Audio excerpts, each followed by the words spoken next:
ఈరోజు వేరే ప్రోగ్రామ్ ఉంది, చేసింది.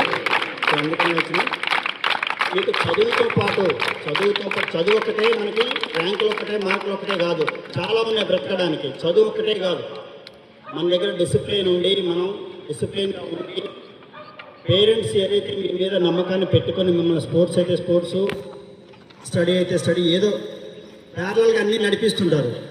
పేరెంట్స్ యొక్క నమ్మకాన్ని ఎప్పుడు కోల్పోద్దు మీరు, దయచేసి ఇది ఒకటి మాత్రం గుర్తుపెట్టండి. ఎందుకంటే మీకు జన్మనిచ్చిన తల్లిదండ్రులు వాళ్ళ యొక్క కష్టాన్ని, వాళ్ళ ఇంటి దగ్గర తట్టలు మోస్తున్నారా, బట్టలు మోస్తున్నారా, కూరగాయలు అమ్ముతున్నారా, అది పిల్లలందరూ పెద్ద సౌండ్ ఫ్యామిలీస్ ఏం కావు. ఇంటి దగ్గర రోజు రెక్కాడితేనే ఇక్కడ మీరు వెళ్ళే పరిస్థితి. సో మీరు ఆ నమ్మకాన్ని ఎట్టి పరిస్థితి పోగొట్టలేదు ఎప్పుడైనా సరే పేరెంట్స్ మీద ఉన్న. ఎందుకంటే ఏ పేరెంట్ అయినా సరే నా పిల్లవాడు మంచిగా ఉండాలి, నేను పడే కష్టం పడద్దు, వాళ్ళు ఇంకా నాకంటే పై స్టెప్లో ఉండాలనే కోరుకుంటారు ఎప్పుడు కూడా.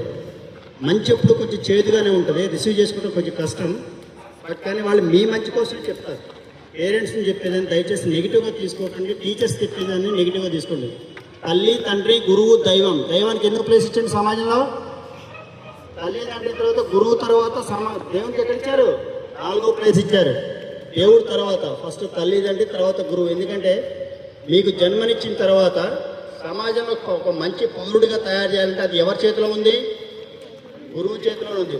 అందుకే గురువు చెప్పేది కూడా వినండి. గురువు మీద ఈ మధ్య చాలా వాటిలో చూస్తున్నాం నెగిటివ్ కామెంట్స్, సినిమాలో వెకిలి డైలాగులు, సోషల్ మీడియాలో వెకిలి చేస్తులు అన్నీ చూస్తున్నాం. అది మన హెల్దీ కాదు. అది దయచేసి మన కల్చర్ని పాడు చేయకండి, మన కల్చర్ని కాపాడండి.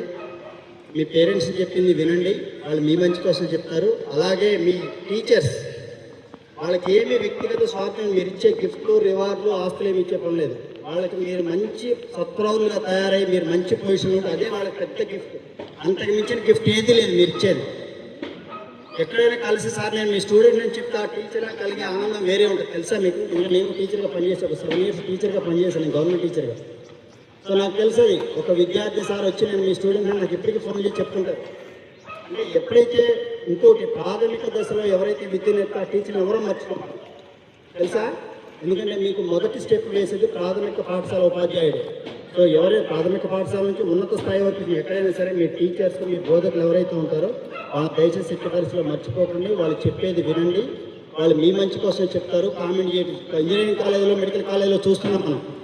హై లెవెల్కి వచ్చిన తర్వాత అంటే ఇప్పుడు కిందికి కూడా వస్తుంది, ఇప్పుడు వచ్చిన సోషల్ మీడియా వల్ల కిందికి కూడా వస్తుంది. దయచేసి ఆ కల్చర్ అలవాటు చేసుకోకండి, మనకి మంచిది కాదు. మంచిగా చదువుకోండి, మంచిగా ఆడండి, మంచి లైఫ్ తోటి దేశానికి ఉపయోగపడండి. మీ సమాజాన్ని కూడా మంచి గొప్ప సమాజాన్ని నిర్మించడానికి నా ఒక్కరితో ఏమైతే మాత్రం అనుకోద్దు, ఒకరితోటి మొదలుపెడితేనే సమాజం అయితే, ఒక్కొక్కరు కలిస్తేనే సమాజం. సో ఈ సమాజాన్ని నిర్మించే బాధ్యత మనందరం